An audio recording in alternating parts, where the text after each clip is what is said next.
So welcome to Bear Beat, a conversation series with friends of the Baylor University MBA program. In each episode, we will talk with faculty, students, alumni, and more, discussing everything you wanted to know about earning a Baylor MBA. Hi, I'm Sharon Malway, Director of the Executive MBA program in Dallas, and today our guest is alumnus Christopher Gray. Having worked in environmental consulting and facility management for 20 years, Christopher is currently a senior manager of facilities and security for YETI. Hello, Christopher, and thank you for joining us on our program today. Hey, Sharon, thank you for having me. Yeah, we're so excited. I'm so excited to talk to you and catch up with you since you graduated a couple of years ago. So as I looked back over, your 20-year career, you've gained quite a bit of experience at a variety of consulting firms in both Austin and Dallas. You worked at a top independent school district, and now you're at YETI back in Austin, a firm that upended the cooler industry. So if you think about your diverse career experience, what really drives you and motivates you? Challenge. It has to be the daily grind and the challenge to elevate that thought process. How do we arrive at conclusions?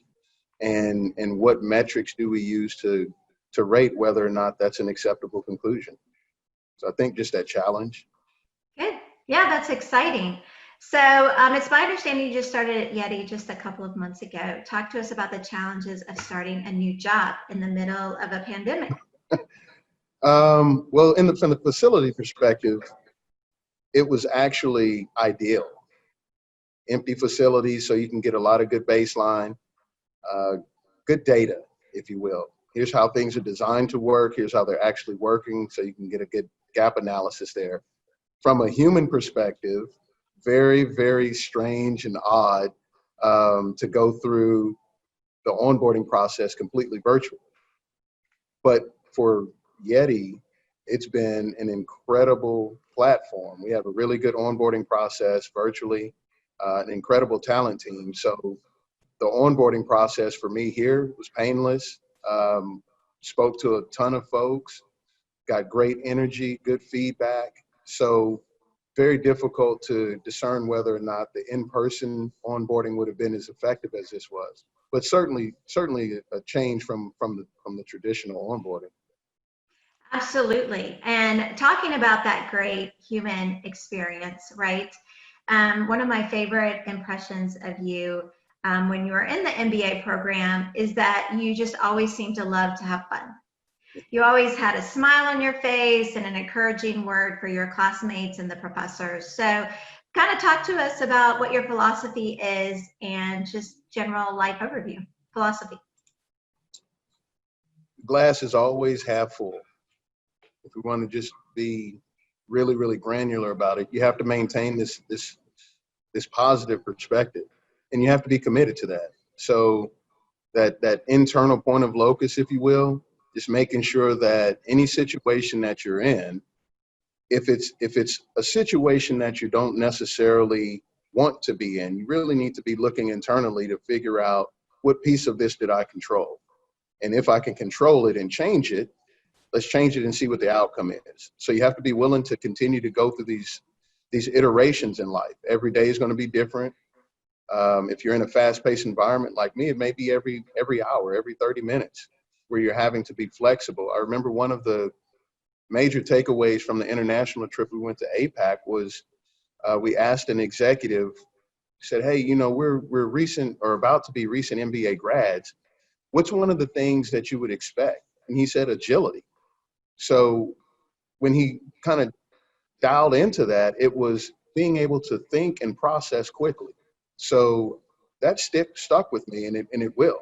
That's what I strive to do is to make sure that I'm agile and make sure that I have a positive perspective so that I can be effective. That is great perspective and great advice to anybody watching this video for sure, because if there's any better time that you need to be agile and have a positive perspective, it's right now in the middle of this pandemic for sure.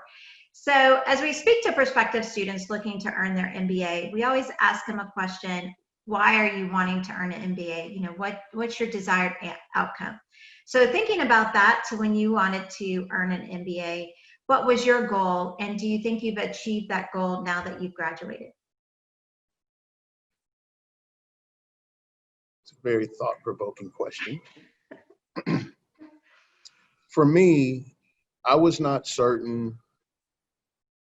I hadn't made the decision on whether or not I wanted to pursue a PhD. And what I knew for certain was I'd have to get a graduate level education. And that being the case, I needed to get an education in something that had a ROI that was acceptable for the investment.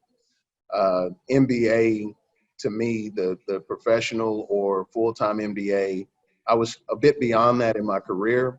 So that wasn't necessarily something that suited me, but the executive MBA program was definitely something that was of interest. And I think going into it, it was merely okay, this gets me closer to a PhD should I choose to do so.